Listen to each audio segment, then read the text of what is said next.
Okay. So I've started the recording just so everybody knows this meeting will be recorded and it will be posted onto our webpage probably 3 to 5 days after this meeting, once we can get it posted to the website. My name is Brian Robertson, Manager of Supply Resource Planning. I'm also joined here at the office by Chris Robbins and Devin McGrill. Just a reminder, for these next targeted tag meetings, we're not going to do introductions. We're just going to jump into the presentation. If you have any questions, please stop us and introduce yourself. You can use the hand raise function, or you can just jump in and interrupt us. And then please introduce yourself and then ask your question. I will mention that we did receive questions from WTC before this meeting, and throughout the presentation, we'll try to let everyone know what the question was and try to respond to that question during today's presentation. So I will get going on this meeting. This is the second Integrated Resource Plan Targeted Technical Advisory Group. We will be focusing on the avoided cost today. And what we're looking for is feedback on methodology. So if you have any thoughts on changes or any additions, please let us know throughout this presentation or after the meeting, so we can get that incorporated into the 2025 IRP. Okay. Sorry, I'm trying to advance the slides and it's not going. There we go. So for the agenda, so we're skipping the introductions. We'll have a quick safety moment, and then we'll go through the avoided cost methodology and touch on all the different aspects of the avoided cost. Then we'll seek feedback for Cascade. We'll just open it up for a little bit of discussion at the end, and hopefully we'll get some feedback. If you don't feel comfortable giving feedback here, please send us an email or give us a call afterwards and we can discuss things further. And then we'll talk a little bit about the 2025 IRP timelines and then next steps. Okay, so now I'm going to kick it over to Jenny, and she's going to present on the safety moment. Hi, I'm Jenny DeBoer, Resource Planning Economist for Cascade, and I'm just going to do a quick safety moment. I know we're not anticipating getting a lot more ice and snow, but it is still quite slick in the mornings, so I thought this would still be quite appropriate. Make sure that we're walking safely, walk like a penguin, extend your arms out to the side in case you need to catch yourself, and make small shuffling steps. Make sure you wear the proper footwear so you don't slide, and if you are going somewhere fancy, make sure to carry your dress shoes with you. Always look for clear and salted walkways and try to use those when possible. Plan ahead and also always adjust your pace to the conditions. Report any safety concerns or any icy areas immediately. And that's it.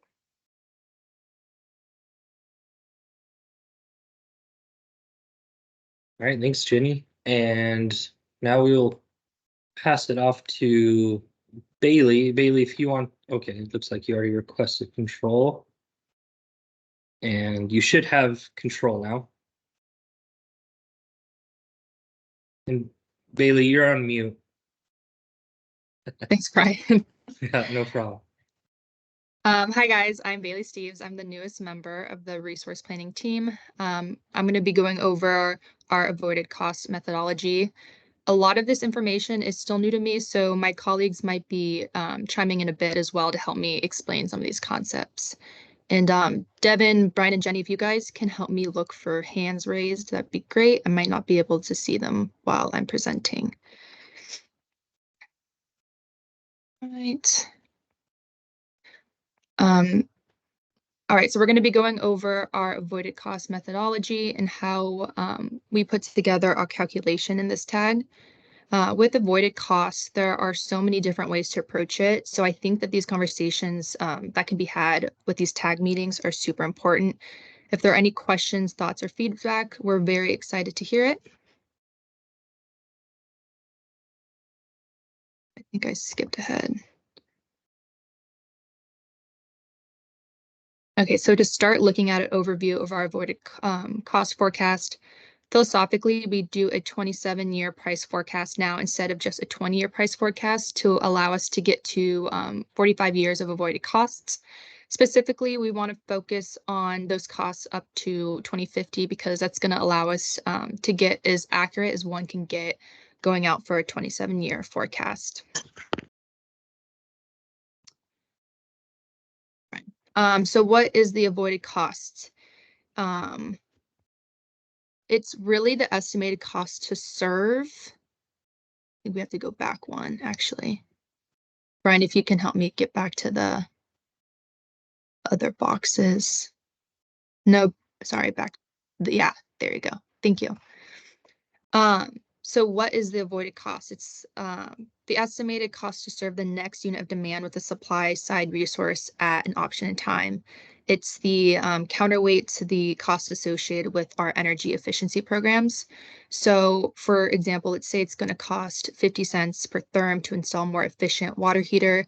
The avoided cost would need to be higher than that for that to be considered a cost-effective resource with some caveats.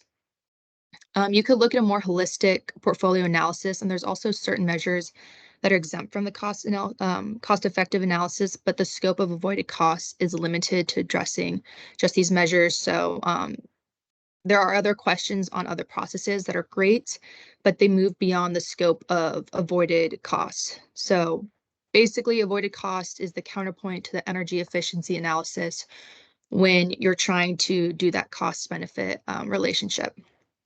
And this incremental cost to serve represents the cost that could be avoided through energy conservation. So it could be used as a guideline. It's used to compare energy efficiency with the cost of acquiring and transporting natural gas. So avoided cost covers beginning to end, starting from the minute the gas is purchased to the minute it is used at our customer's home or business. Every step of the way, we want to capture all of those costs to create a holistic picture of what the cost to serve is. So that can be compared to the cost of energy efficiency.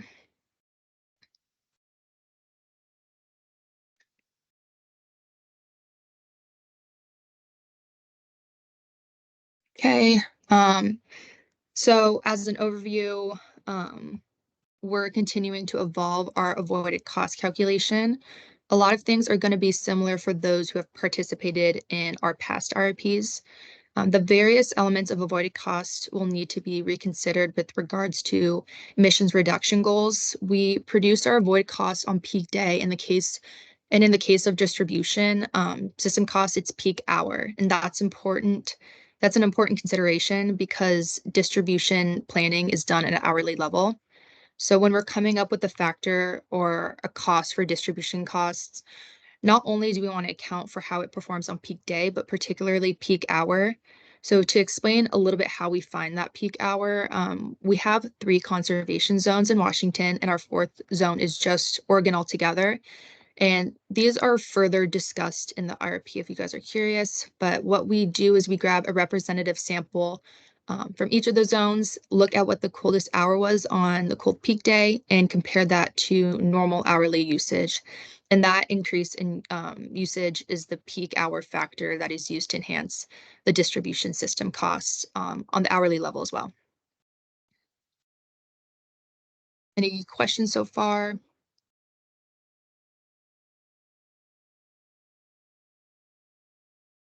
Okay, so here's the formula for our avoided cost calculation. There's several different factors that go into it, as you can see here. I'm going to break down each one in the following slides to make it a little bit more consumable, and it may look a little intimidating, but it's really not. Just really quick, the nominal avoided cost can be converted to real dollars, and we do that by taking it divided by 1 plus the discount rate to the number of years from your reference year, which I believe is $2024, real $2024. But we'll finalize that once we get our inputs. So here's an overview of our methodology. Variable transportation costs are pulled directly from the major pipelines that Cascade utilizes. The fixed transportation costs are only included when avoidable. For example, when there's a potential to offset upstream capacity acquisitions, which I will touch more on later. Storage costs are only captured if there is an avoidable future storage cost, which I will also touch on a little later. And commodity costs come from our 27 price forecast. And there was a question about if this forecast has changed since the previous IRP and if it includes non-conventional fuels. And we shifted 1 year from last year's 28-year forecast, as we're ultimately aiming to have projections out to 2050. And in slide 11, we will discuss why this specific element only uses traditional fuels.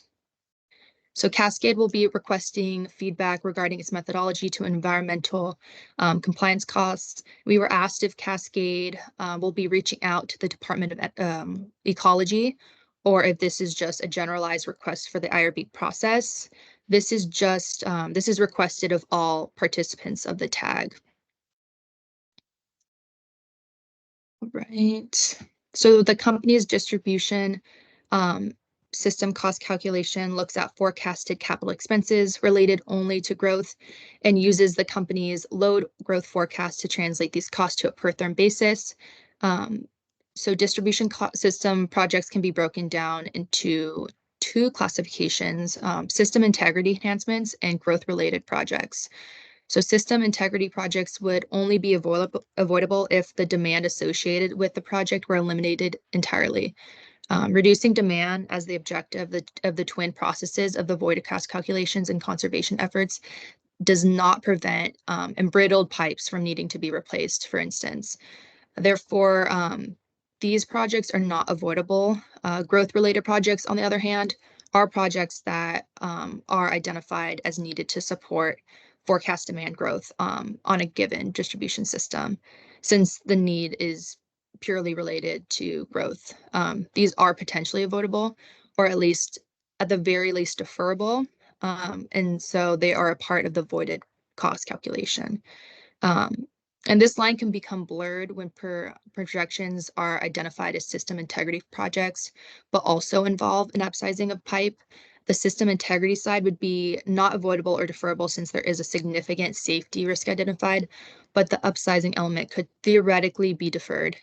However, there are further economic challenges with deferral here, as you have already acquired permitting and committed labor towards digging up the pipe. It would rarely make sense to replace it twice, once for integrity and then again for growth, but a qualitative decision would need to be made as to whether that would make sense. So risk premium is calculated as a delta from deterministic, stochastic, and stochastic pricing. There was a question on how this might differ if Cascade were to use the Brownian motion price from the previous RFP. The stochastic element of this calculation does use the Brownian motion prices from the previous IRP. The environmental adder still applies to all elements of the avoided cost, which is still going to be 10% as per Northwest Power Conservation Council guidance. Just to clarify, going back a step, you're saying that your stochastic modeling is identical with your Brownian modeling. Jenny, do you guys want to explain that a little bit? Yeah, actually, Byron, this is Devin from Cascade. A little bit confused, and perhaps maybe you can help enlighten me. It's always been my understanding that our geometric Brownian motion model is a stochastic model. So I was a little bit confused actually by your question. Maybe you can help enlighten me to understand what's the difference in your mind between the two. Yeah, I guess my understanding of like stochastics is that stochastics tend to be basically variability around a trend. So like stochastics still tend to follow a generalized trend, whereas I would assume that a Brownian motion model would tend to be a bit more encompassing of potential future uncertainty, if that makes sense. Yeah, so I look at it, it's a drift and shock model ultimately, right? So I think it's important to have a combination of those elements where the drift element is that stochastic it's kind of variance around what you still think. You want to have at least a general idea. You don't want true randomness. Because that may not necessarily recommend. Where you want that variance is around, say, the returns that could potentially happen. And that's where the geometric Brownian motion comes. So the drift is that stochastic trend base, and the shock is utilizing that geometric Brownian motion to sample and allow the model to reflect 10,000 different futures, using the patterns of that log normal pricing from the geometric Brownian motion in the model. Does that answer your question? I think we'll get more into this later in the presentation, so I think we can put that on the back burner for now. Yeah, absolutely. All right. With that, I'll move on to transportation costs. So for transportation costs, there's a cost to both reserve the capacity to flow our gas on a pipeline, and then there's a cost for every therm that we do flow. We can't avoid the fixed cost to reserve the capacity because we've already reserved it and it's in place, and it's going to be in place until that contract expires. But we can avoid not flowing on that contract, and that variable cost or that transportation cost is avoidable. And different upstream pipelines are going to charge different rates for their variable costs. So since we're concerned with the marginal cost of the next therm that flows, we're going to take an average of these pipelines rates since we don't know which pipeline that therm will flow on. The one time that fixed costs are potentially avoidable is if we needed to acquire new capacity. For example, let's say in Bremerton, we needed to be able to get more transportation to that specific city gate from an upstream perspective. What we would do is go out to Northwest Pipeline and explain that we're going to need more capacity over there, and they would give us a quote to help us build that expansion, and then we can convert that cost to what the cost would be on a per therm basis, and that theoretically would be an avoidable cost. If we ever thought we might need that potential cost for that expansion, both the fixed and the variable cost would be an avoidable cost because it would theoretically be avoidable or at least deferred. And anytime you can defer a project, there's a value in that, mainly from the time value of money, since spending money in the future is more ideal than spending money today. Because if you had the money today, you could potentially invest it and you can get whatever your rate of return is on it.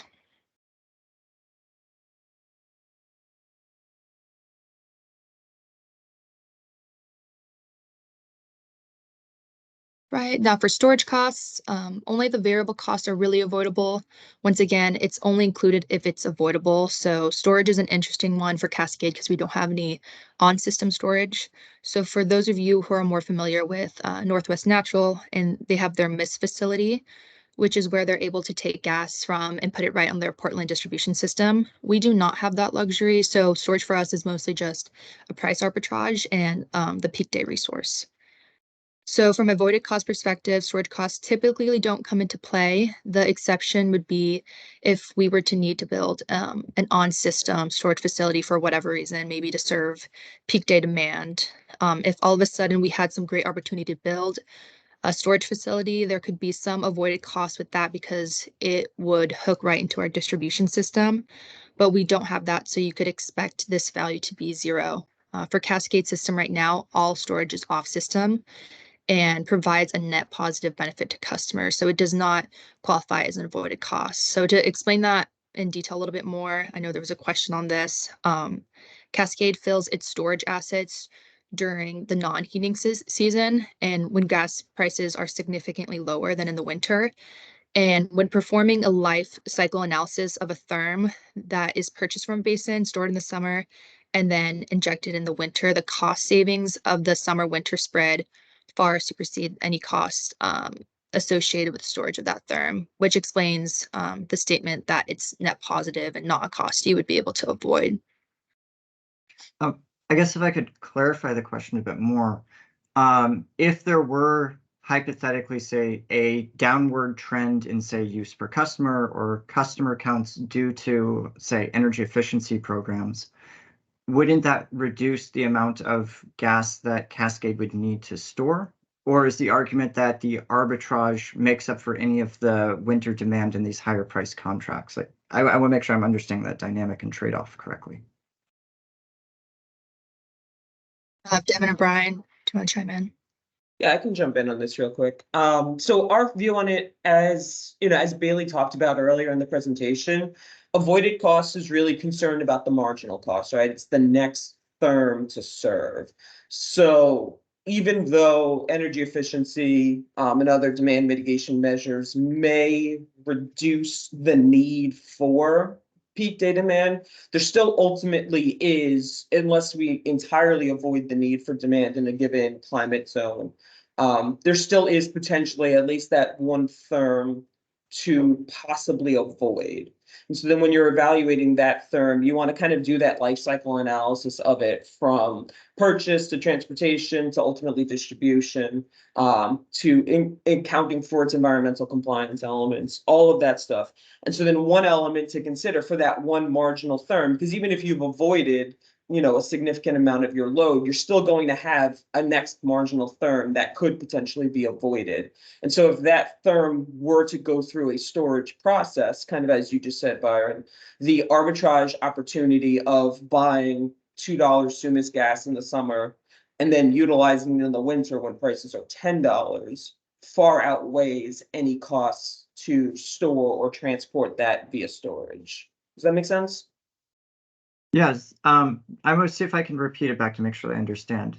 You're saying that by buying gas cheaper in the summer, it's effectively so far low on like in terms of like the next avoided costs that the costs that are being avoided are those winter peak costs, like the $10 from Sumas, like you're saying.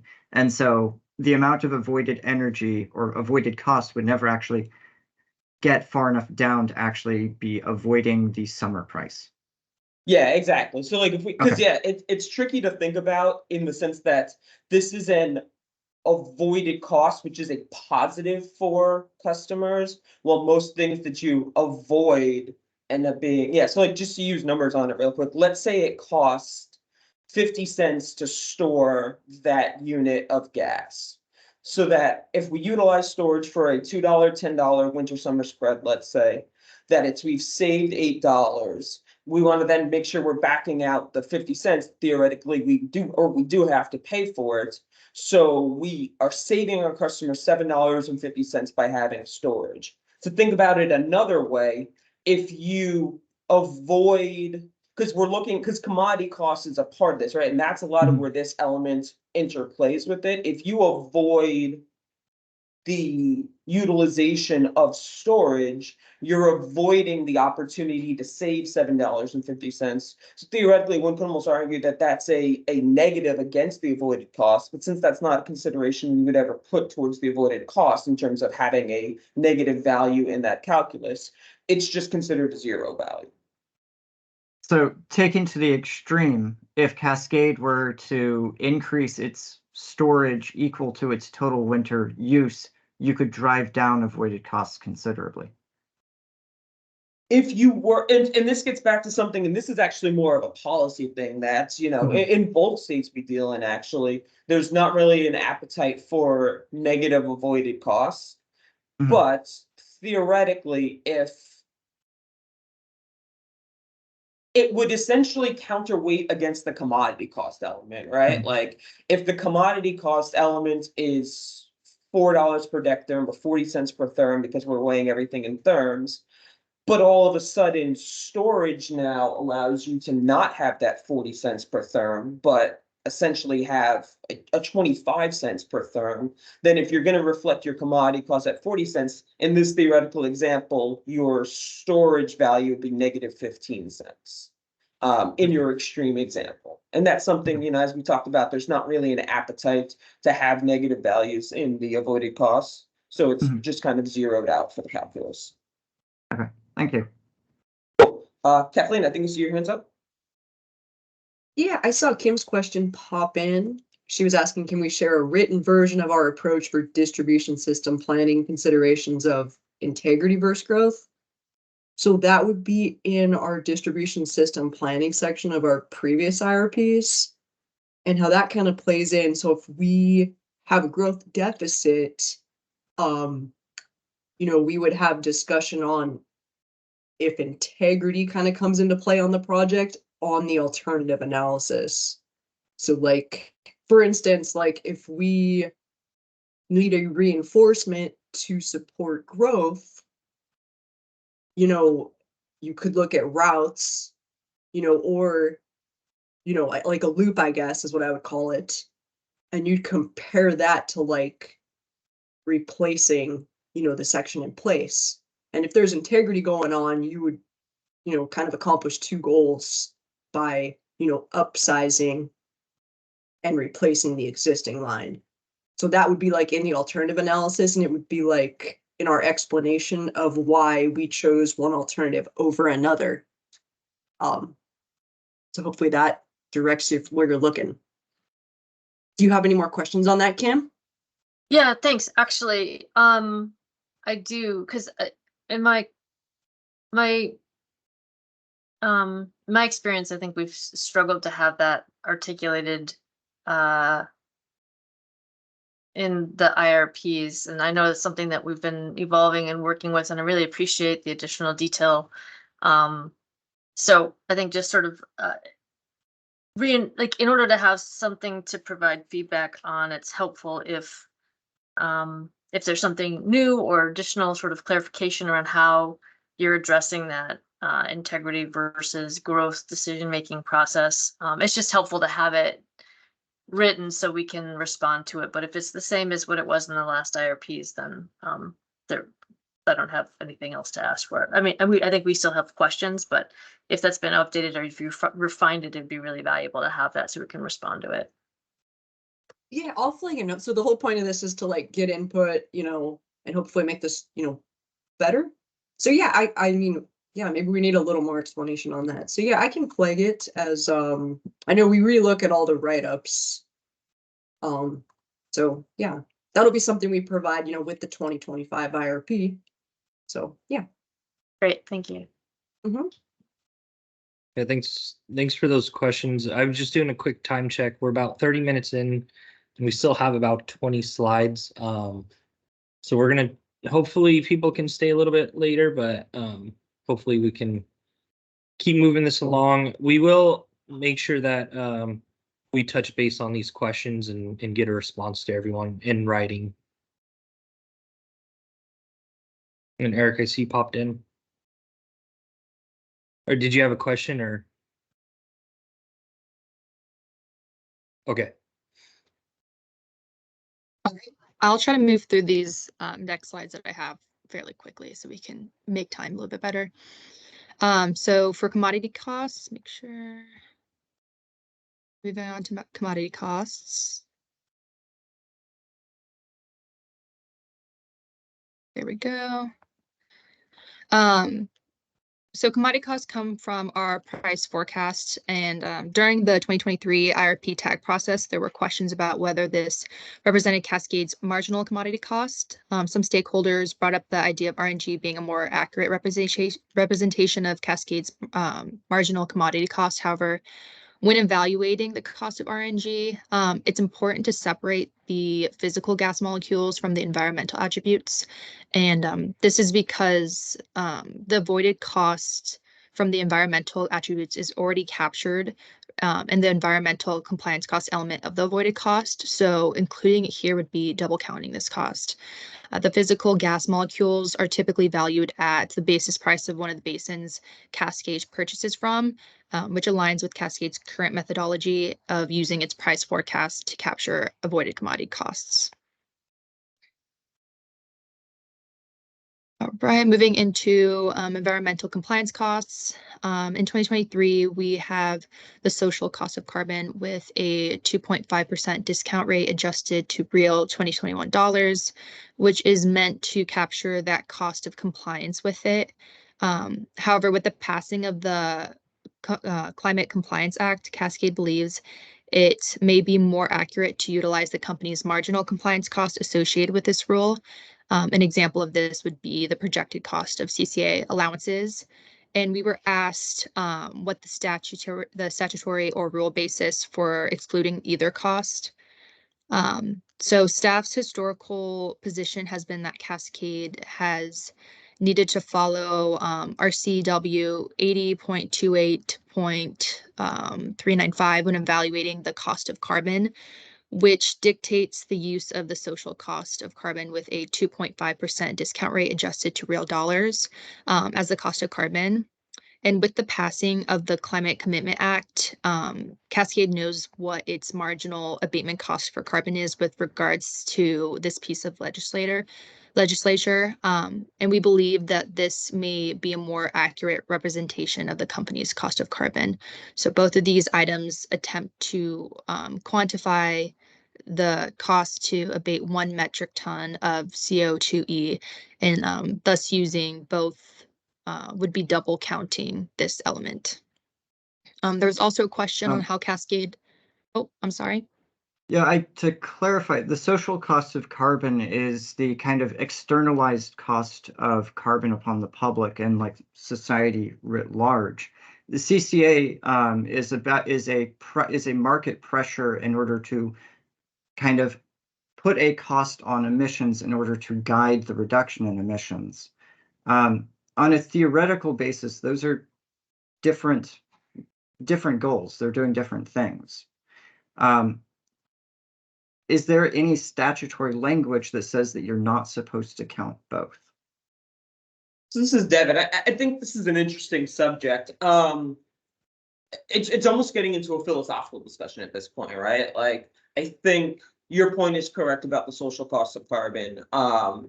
And I think, and I'd have to look at the statute again, but I think the statute explicitly says that it's used to attempt to quantify, at least in this purpose, right? Getting beyond the philosophical, what the social cost of carbon is. I believe, and I have to go and double check, but I believe that statute that we cited basically says that Washington utilities, when attempting to quantify the cost of carbon, should use the social cost of carbon with 2.5% discount rate. So that's the objective, right? Is the attempt to quantify the cost of carbon.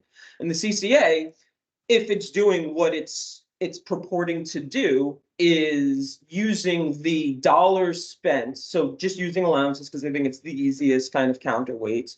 The $40, $50, $60 per metric ton that is spent in that, those dollars are used to abate 1 metric ton of CO2e. Like that's supposed to be the relationship ultimately with that, right? Like we're not just paying some generalized number. It is specifically tied to abating 1 metric ton of CO2e towards whether it's clean fuels in buses, transportation, whatever it might be. It seems like those two purposes are aligned, or at least that's the company's position, is that those two items are aligned. They're both trying to accomplish the same thing, which is a cost to abate 1 metric ton of CO2e. If we are spending that $40, $50, $60, we are, in theory, avoiding 1 metric ton of CO2e, as long as the CCA is in fact doing what it says it should be doing. Which is not commentary on it, just a statement. If it is doing what it's doing, we have abated 1 metric ton of CO2e by paying that $40, $50, $60 for that one allowance. And thus, we're not imputing any harm on society, which is what the social cost of carbon would quantify. So that does not need to be part of the calculation any longer, because we have theoretically removed 1 metric ton of CO2e from the environment by purchasing that one allowance. At least that's our position on it. And I'm definitely interested in feedback. Yeah. So I guess one thing that I would kind of offer up is that right now we don't have any guidance from the commission. So I guess I should also introduce myself. My name is Byron Harmon. I'm a UTC staff regulatory analyst. Anything I say is meant to be the opinions of staff and not binding on the commission. I guess I should have said that from the get-go. But so right off the bat, we don't have any actual guidance from the commission on this one way or the other. So we've seen some utilities saying that effectively we're going to try and burn the candle from both ends, applying both costs. And we've seen other utilities saying that, well, we see this as being kind of redundant. And so the only request I'd make here is that if this is going to be an assumption going into your IRP, that you state so explicitly. Okay. Yeah, thanks for that feedback, Byron. Maybe we'll have some more conversations afterwards. I'll open it up to anyone else if they have thoughts on this.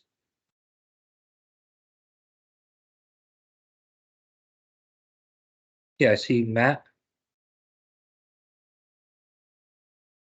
Matt Doyle with Northwest Natural. I think I'm interested in this topic as well, trying to figure out what we're going to do in our next IRP. I can say what we did in our last IRP is that we just took the maximum of the two, and so we didn't choose one or the other. We said whichever one is the higher value versus what's being discussed here is like actually adding them up. So I'm also just stating what we did last time and be curious to follow this conversation going forward too. Great. Thanks, Matt. Okay. So I think, yeah, we'll definitely keep, oh, I see Will, you have a hand up. Yeah. Hi, this is Will from NWEC. What is the company proposing to do with if CCA cost was used? Would you assume that the marginal cost is the projected cost of a CCA allowance? Correct, yeah, so it would be it would presumably be that, but it would be our marginal, so it would be our highest abatement cost, whatever it would be towards CCA compliance. So whether it was price ceiling allowances, or if we did find ourselves in a situation where we needed to go beyond price ceiling allowances, for instance, which has been definitely a heavily debated subject, it is whatever that highest abatement cost is. So if it was renewable thermal credits, for instance, if that was a solidified part of the resource stack, then absolutely that would become the marginal abatement cost. It's whatever is the highest cost for compliance. And just using the 2023 IRP as a reference point, that would have been price ceiling allowances. But if a higher cost resource were to manifest in our 25 IRP, it would be that marginal or highest abatement cost. I appreciate that. I think Matt's suggestion of doing the maximum of the two is a good suggestion. I think that's better than doing additive or doing one or the other. I'd just like to advocate for that approach. I think that's a reasonable assumption to make. Good to know. Thank you, Will. Yeah, thanks, Will. Okay, thanks for the feedback, and everyone, if feel free to send more feedback later on after this meeting if you have any additional thoughts on this. But we'll move on to the next slide. Thanks, everyone.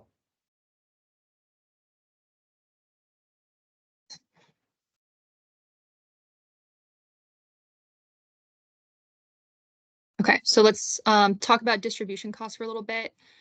So in the past, we would use margin as the analog for distribution costs, with the logic being that the margin portion of our tariff would account on a per therm basis to some extent for those expected future growths.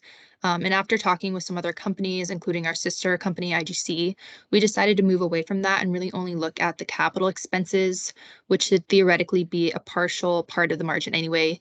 And the capital expenses are those capital expenses specifically related to growth. So we've got our capital budget, and we've cut out things like system integrity, which are an unavoidable cost, and really only look at growth related costs. We also look at the load forecast to see what our expected peak day growth is, and taking that peak day growth in a per therm basis plus the growth related cost, we should be able to get a dollar per therm figure for avoided distribution costs. But what's really important to realize is that very rarely are you going to ever be able to fully remove the need for a distribution system enhancement. So for example, if hypothetically in the Tri-Cities, we had a lot of projects, and even with energy efficiency, the need was rather significant, we may be able to theoretically push back a year or two on that system enhancement, but we're still ultimately going to continue to have a lot of growth. And in those large growth areas, you still need to be able to eventually handle all that growth. However, there is a value for deferring the need to do a system enhancement. If I can avoid doing it today and instead do it in 2025 or 2026, there's that time value of money, the economic principle of it, that this deferral has value. So again, I could then take however much I would need to put towards a system enhancement today and put that towards an investment, and eventually get whatever my rate of return is on it, and then use that increased dollar amount towards a system enhancement at a later time. So all of a sudden I have, by deferring a few years, extra money to put towards it. So there's value in that deferral. We want to capture that value. whatever it might be on a per therm basis. And that's the whole principle. And there's going to be some slides coming up that show graphically what it is we're exactly trying to do. Now, since it's based on peak day, it's multiplied by the ratio of peak day to an average day demand, because everything we've talked about is just kind of doing it on an average day basis, but being able to defer on peak days is more valuable because that's ultimately where the deferral is going to end up happening. So same thing with peak hour, because distribution costs happen on an hourly basis or on an hourly analysis, the peak hour difference adds extra value to it. And so that's incorporated in the calculation. We were asked whether the possible retention of customers through EE programs might have broader impacts beyond peak day. And to that question, without wanting to stretch beyond the scope of avoided cost, conservation measures do indeed have impacts beyond peak day, but the premise of the avoided cost calculation is which is more optimal to address one therm of demand with demand or supply side options. It's presumed that therm is saved on peak day or peak hour in the case of distribution cost, to recognize that conservation measures have the most impact when they avoid the need to procure that therm at peak timing. And then I'm just going to read off this next question real quick. Staff asked, are avoided costs associated with the possibility of declining customer counts, either avoided costs in customers leaving or policies designed to retain customers? Put another way, would an energy efficiency rebate program that might function to keep customers on the system and works to avoid some type of CCA compliance obligations be cheaper to ratepayers than the loss of customers due to the possibility of climbing price competitive a gas service relative to electric service? Has Cascade considered this as a basis for avoided costs?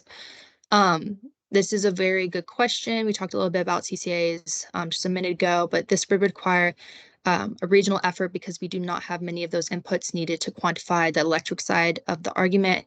As currently presented, the avoided cost evaluation process is only concerned with answering the question of which is cheaper, using demand or supply side resources to serve demand, and expanding that to address price competitiveness of gas versus electric side is just a different discussion altogether. We were also asked for clarification about where the savings and deferring system enhancements might go to, and if there are savings. And if we're understanding this question correctly, the savings would be that it's just a rate case that the customers would not have or would have to eventually pay.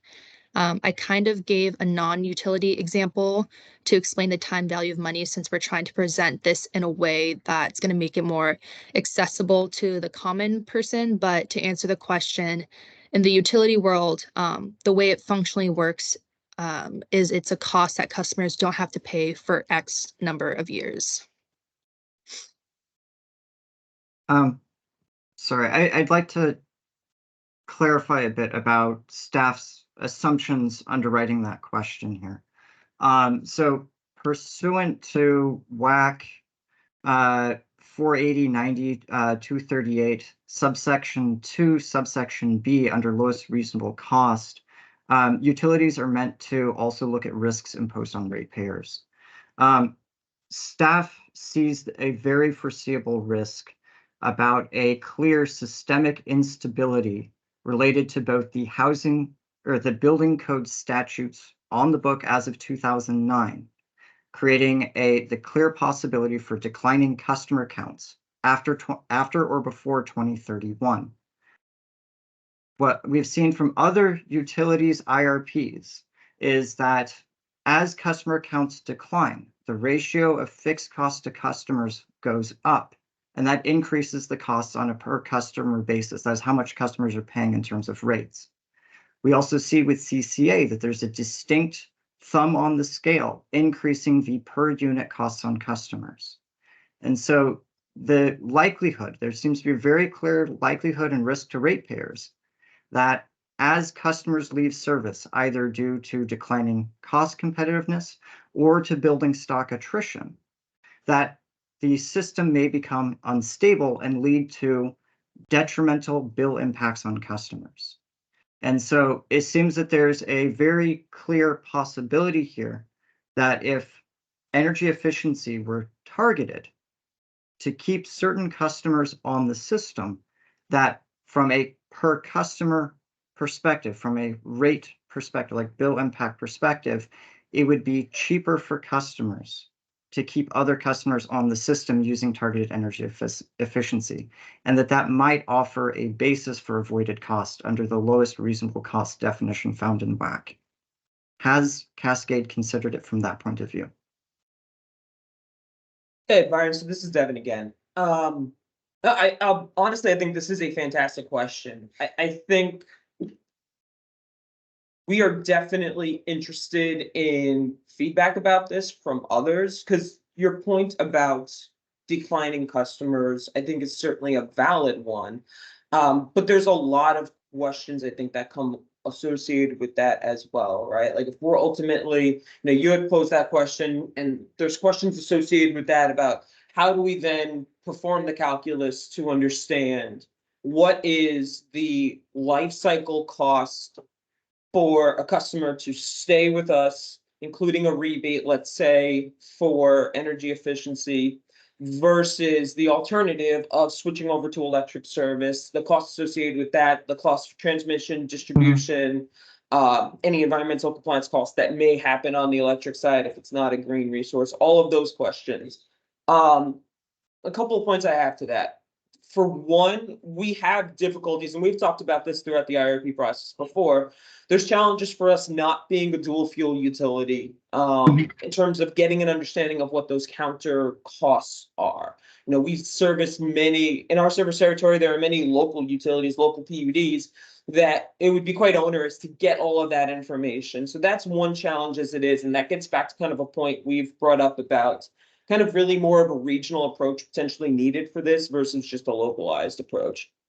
But in addition to that, I want to also address an important element of this, I think, and that comes from the idea of flat growth or even theoretically declining growth, right? When it comes to this element, so, as Bailey talked about when we first talked about this, this is meant to be for philosophical discussions of how we philosophically want to treat these various elements in the IRP. Distribution costs, those costs have an implication that there is growth on the system, on a specific area, right? You wouldn't need to do any capacity growth projects if the growth is in fact flat or negative.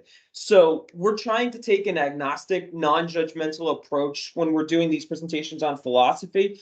But if it so happens that because of the things you have already mentioned, the building code elements, other various exogenous forces like the CCA, if that peak day growth ultimately were to be flat or negative, presumably there would not be any growth projects associated with that, and thus this element of the avoided cost would simply be zero. That there's no cost to be avoided on distribution projects related to growth. Once again, integrity is a different element altogether, but related to growth, since there's no growth projects, there's nothing to avoid, so that cost is zero.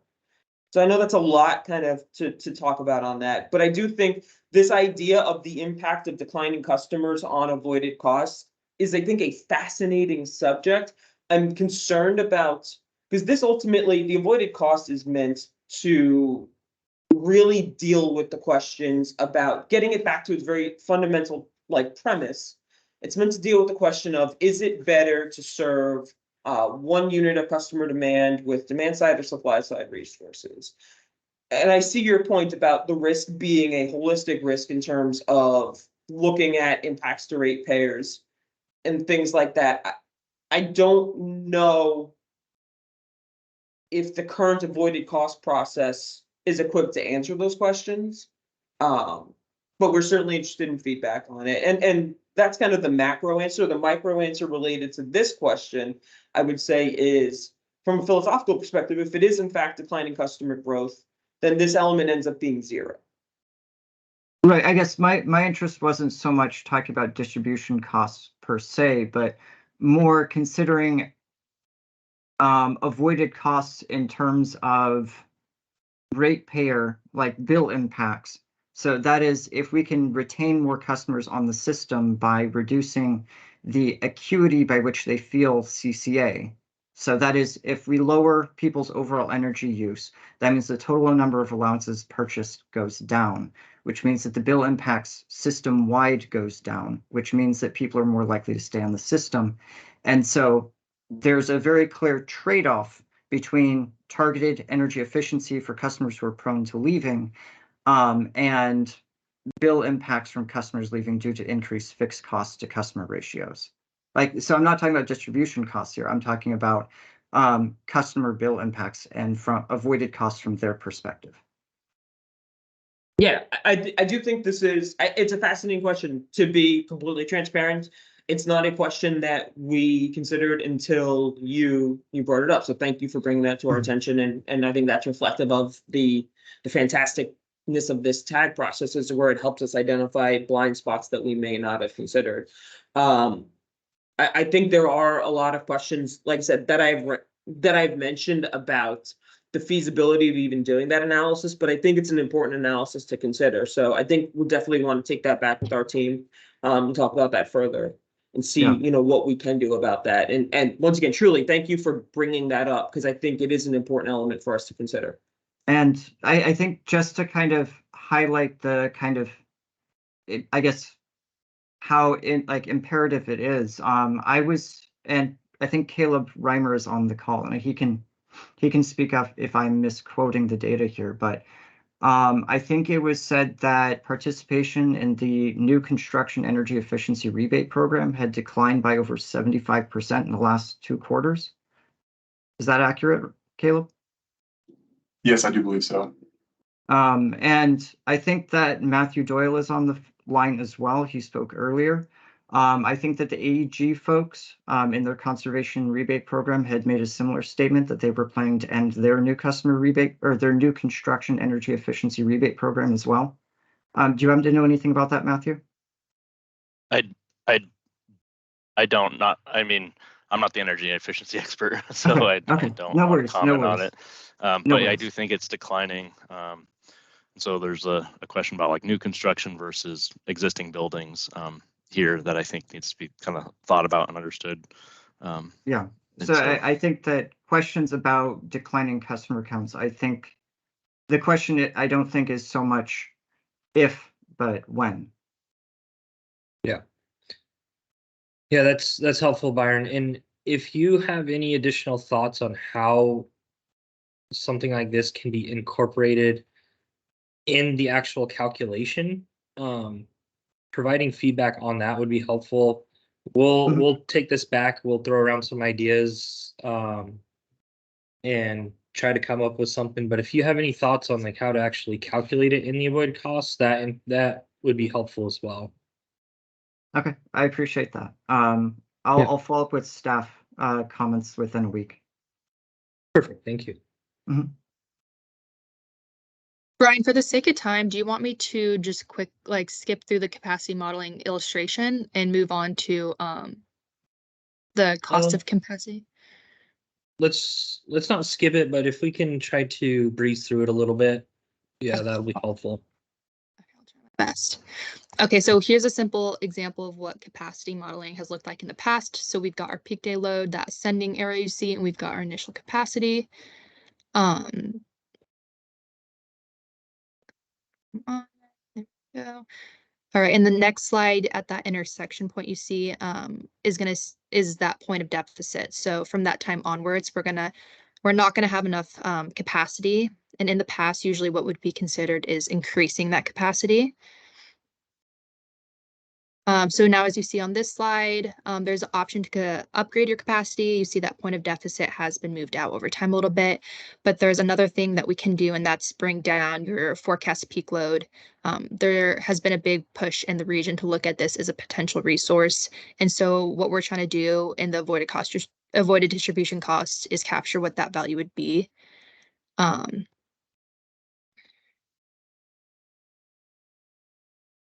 And the next slide here, the other option is to look at that reduced demand peak day load. So that's going to be the green arrow you see now, or greenish arrow, kind of gray. But by reducing what peak day load is, all of a sudden we have a delayed point of deficit getting back to that principle we talked about earlier. By being able to invest in that project 5 years from today, there's value in that. And we want to quantify that value. Now, one value or one principle that's also important to note is the slope of your growth does impact that value. Thank you. Going into the next slide, if we had a lower slope growth, then by making that same deferral, maybe we go out instead of 5 years, we can defer out to 10 years. So now using that time value of money principle, there's even more value in being able to defer with that lower growth. That's something we want to capitalize on and make sure we're quantifying.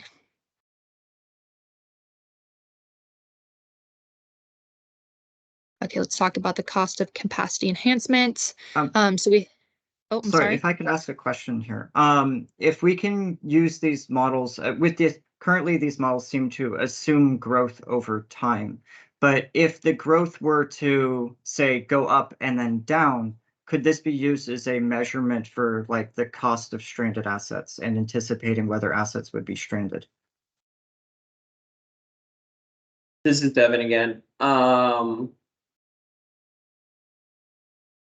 Let me think about that and get back to you, because I think it's an interesting point. Let me think about that more, because I think there needs to be a little bit more thought. I don't want to try to answer that off the cuff, but I think that's certainly a valid question. Yeah, thanks for considering it. All right, so let's talk about the cost of capacity enhancement. So we have our current day cost if we were just to do it today, and that's going to be that black bar you see. And then let's say we wait until we actually hit that point of deficit. That's going to be the teal bar right next to it. And why is it higher? So it's nominal dollars we're talking about. So inflation will probably have an impact on that, and cost of goods are going to have an impact on that. It may be more expensive in the future from using actual dollars that you pay for it to just do that project. Delaying it even further in the future is going to compound that effect a little bit more. Inflation is going to have a further impact on it. So from a nominal perspective, you would think it makes sense to do it at current day because it's going to be the cheapest to do it. However, when you make that time value of money adjustment to real dollars, you'll see what actually happens.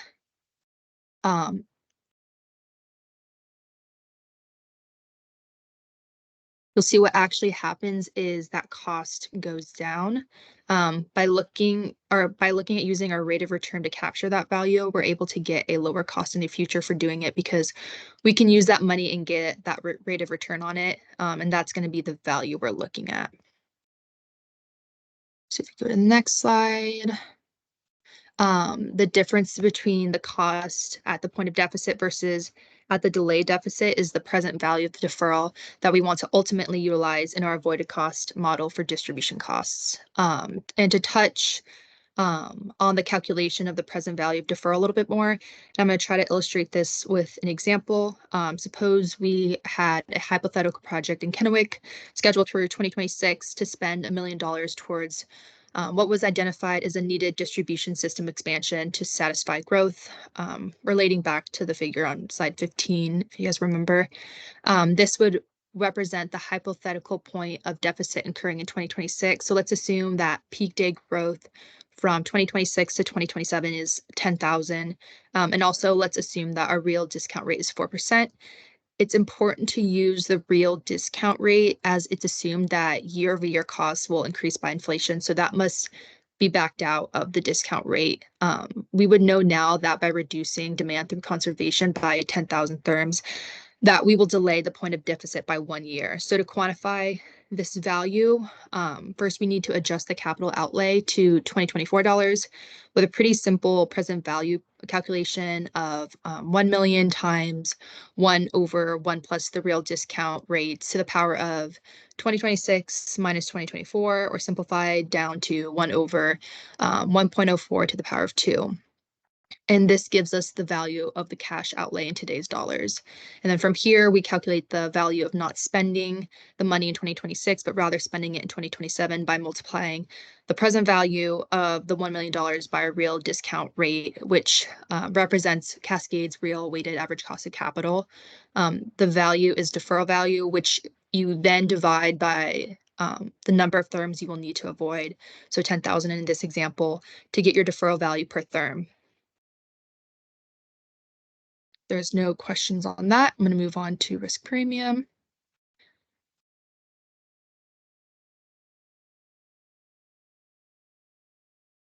Okay, so for risk premium, in the past, our risk premium has always been either 0 or negative. So in the past, we've reached out to our AMA partner and asked if they could give us a theoretical quote to fully hedge our entire portfolio or for the planning horizon, which was not realistic. They were willing to do it, but it was a non-binding quote and nobody would ever make that kind of risk investment. It's way too risky. So we've decided to change it up a little bit, and this actually follows something similar to what Northwest Natural is doing, but we've kind of changed our philosophy a little bit from theirs. So we're defining risk premium for this IRP as the difference between the impacts of an extreme upward price movement versus that of an extreme downward price movement. And on the next slide, there's a visual that will help people understand that, but we're going to hold off for just a second. So due to the log normal nature of stochastic prices, the risk presented from rising prices is higher than that of falling prices. And by risk of falling prices, I mean, if you were to hedge and prices fall, you do have a potential loss for that. While if you're unhedged and energy efficiency can be looked at as a hedge for this perspective, if you're exposed to prices, the higher prices are more of a risk. So this analysis is used in a risk-adjusted price calculation. That's kind of our philosophy on when we're trying to do risk-based quantitative analysis, similar to what Northwest Natural does. What we do is 75% of the deterministic results are weighted as such, and then 25% of the stochastic results.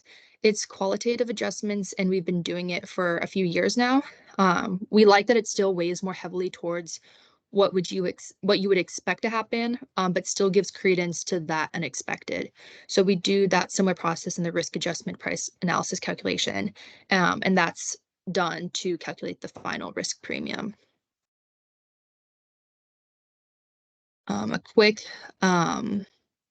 This is a quick reminder for the difference between normal and log normal distributions, because this is a critical element of why it works. So natural gas prices are empirically known to be log normally distributed. The returns are normally distributed, but the prices themselves are log normally distributed. And why is this important?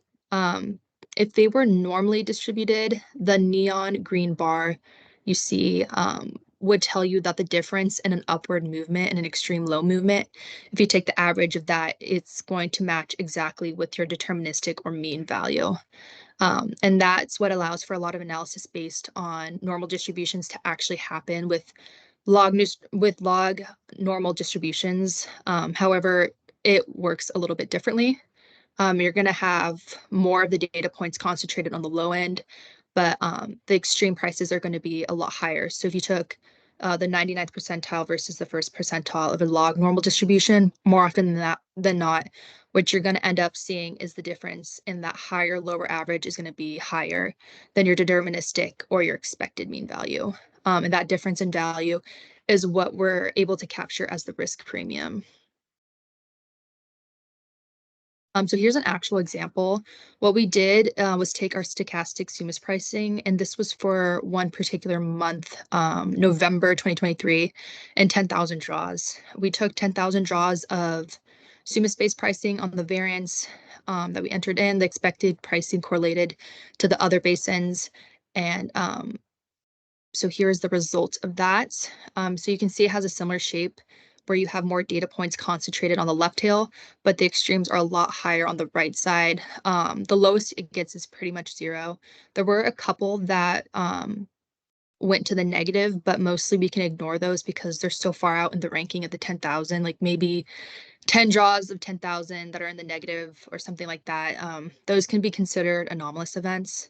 So if we take high-low averages of the 99th percentile and the first percentile, we end up getting $6.07 per decatherm for this one, for this particular sample set. The deterministic price input for that was $5.36 per decatherm, and that gap between the two is going to be the stochastic element of the risk premium that is then thrown into that risk adjusted calculation. Byron, you had a question? Yeah, so the presence of like 0 or negative values seems very unintuitive to me. It seems that there would be kind of like a natural price floor, kind of a, if the gas companies are making zero profit, so, representing basically like, their fixed and variable costs and no profit adder, it seems like the model should have some kind of like natural price floor. If such a floor were included, how might that impact the stochastic risk premium? Would that drive it further up because all the prices would trend upwards? This is Devin. So that's a good question. I maybe actually would want, because I know you can have like negative electric prices, right? And this is kind of getting more into a theoretical basis.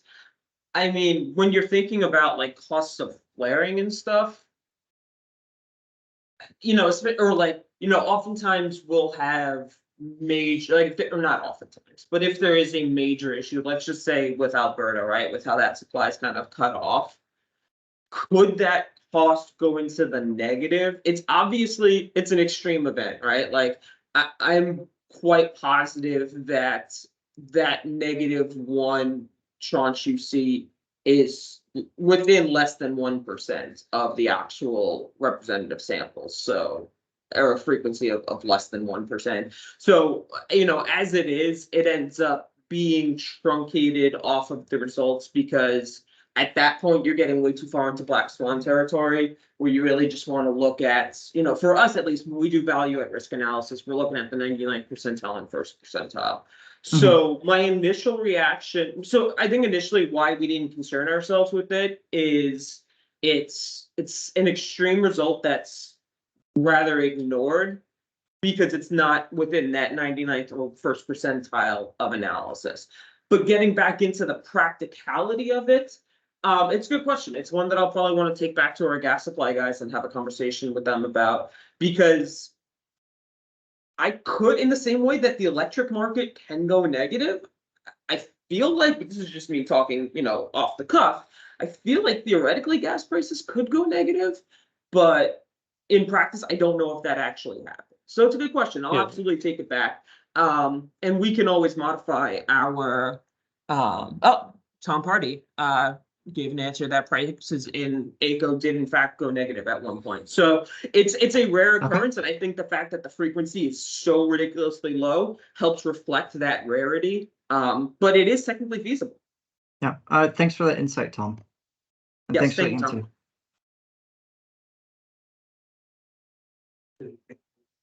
All right, I'm gonna move forward if you guys feel like your questions were answered. All right, so again, the final calculation is basically, well, mentioning the 75%.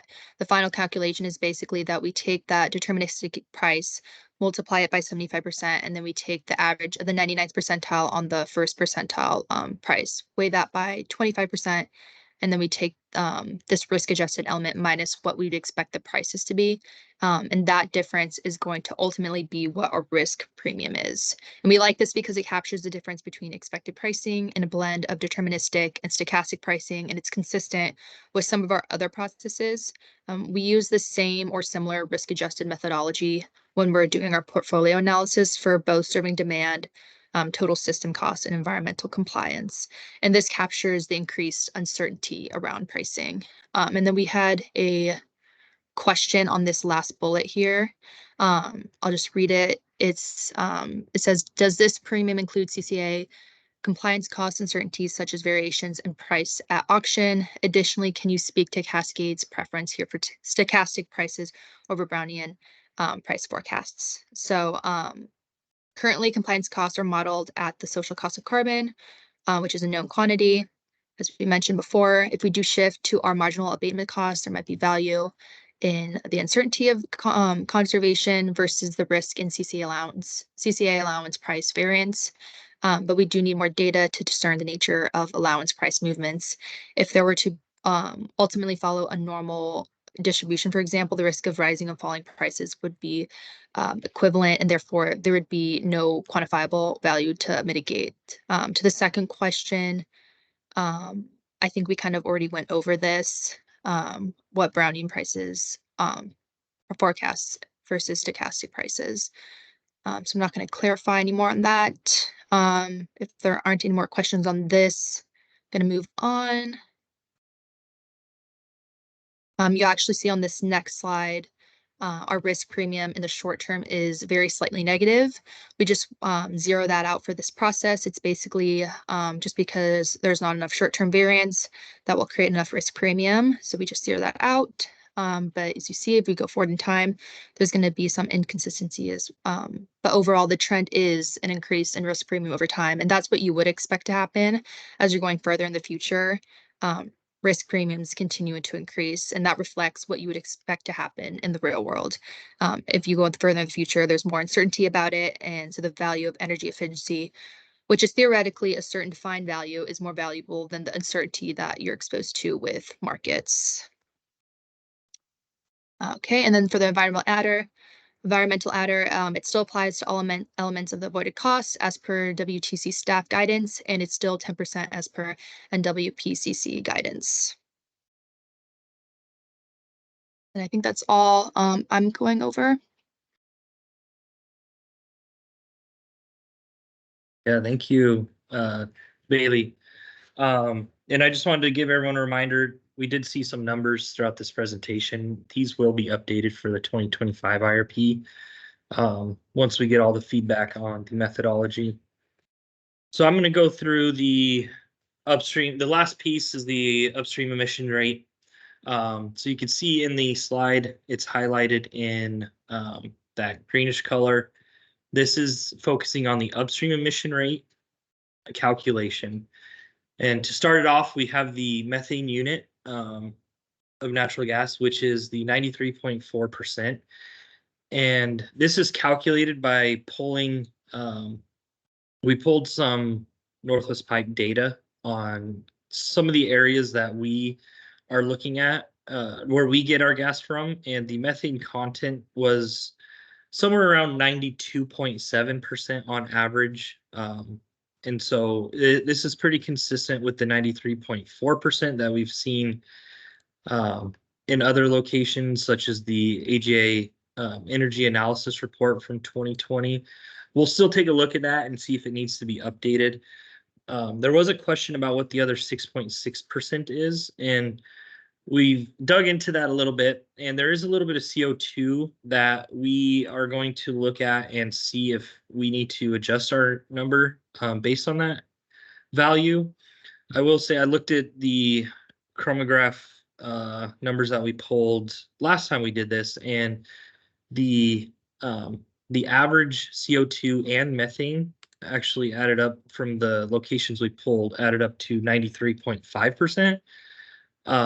So I think that 93.4% is still very accurate in terms of capturing the methane and the CO2 that we see on our system.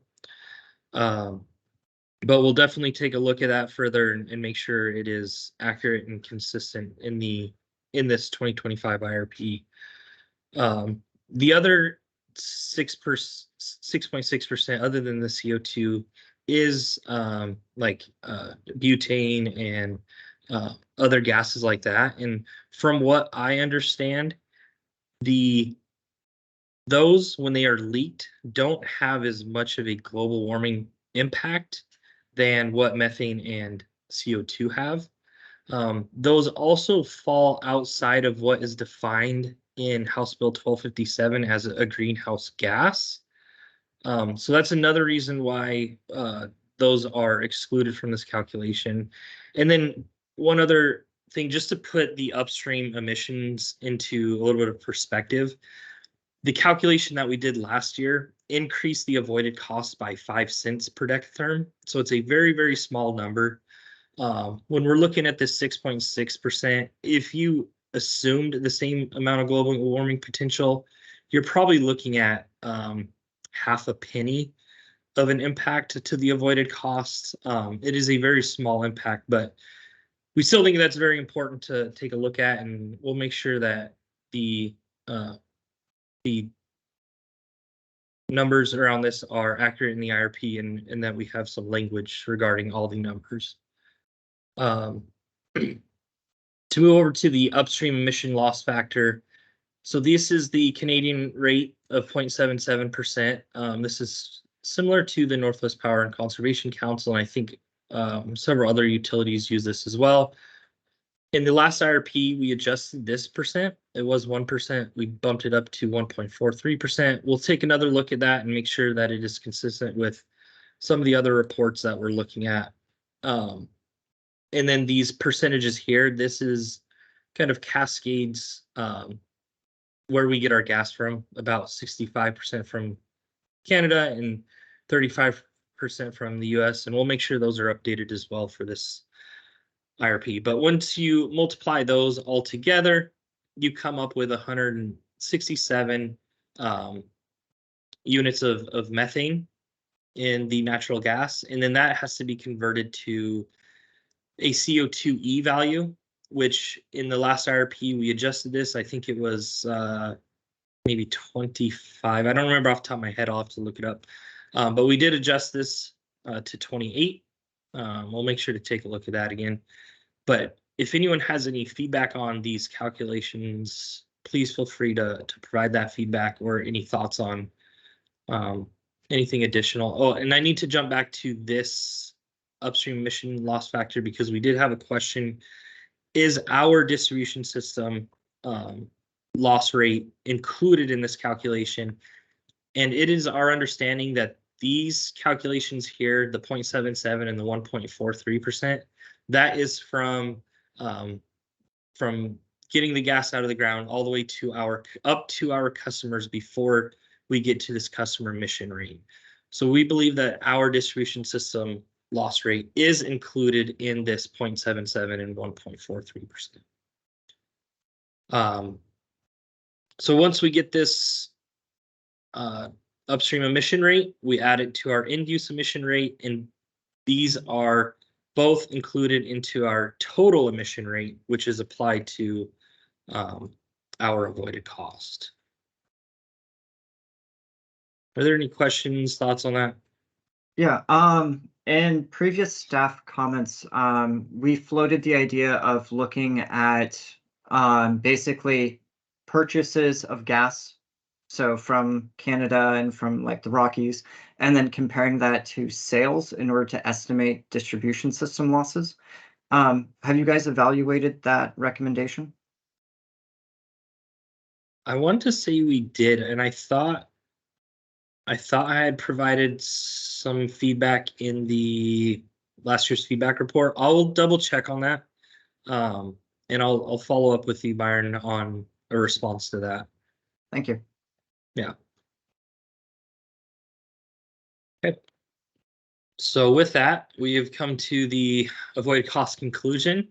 I appreciate all the feedback we've gotten today. This is just the first step in the avoided costs. We will take a lot of this back. We'll think about some of the new ideas that were thrown out, have some more conversations on this.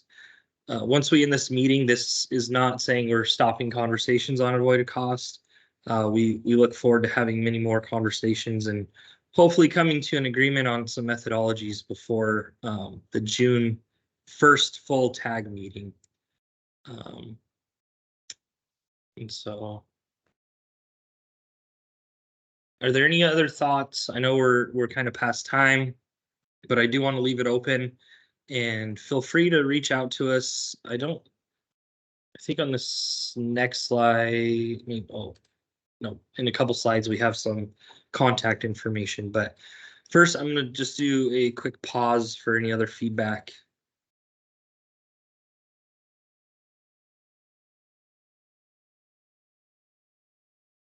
Okay, I'm not seeing anything else, but I want to jump into the timeline. Last time I had mentioned we're going to flip the distribution system planning meeting and the customer load forecast meeting. So the customer load forecast will be April 11th. Distribution system planning will be May 16th. And then I also mentioned that this meeting will be held on Thursday, not Friday. One other adjustment we need to make, because we'll have several presenters out this week. So we're looking at moving this meeting back to May. Sorry, I don't have the date in front of me. I think it was May 7th. Yeah. So if we can get feedback, if anyone has any concerns with those adjustments, please let me know before next Thursday. I plan on filing an updated work plan with the new dates. That way we can make sure that the calendar is up to date on the docket as well. So if anyone has any thoughts, any issues, please let me know before next Thursday. And then here's the contact us at irp@cngc.com. You can also contact me, brian.robertson@cngc.com. And then obviously visit our website. We have our targeted tag 1 information up there. You can watch that presentation if you missed it. It also includes minutes and the presentation itself. And then our next tag meeting will be held, targeted tag meeting will be held March 6th. And we'll be discussing energy efficiency. So I'll do one last pause for final words or final feedback. If I don't hear anything, we will adjourn.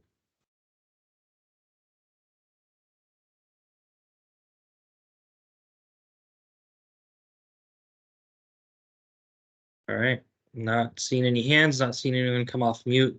So thanks everyone. Appreciate your guys' time and your feedback today, and we'll see everyone on March 6th. Thank you. Thank you. Yep, Yeah, thank you. Thanks, thank you, Brian. everybody, for your entertaining all my questions. I really appreciate that. Yep, no problem. Thank Bye-bye. you.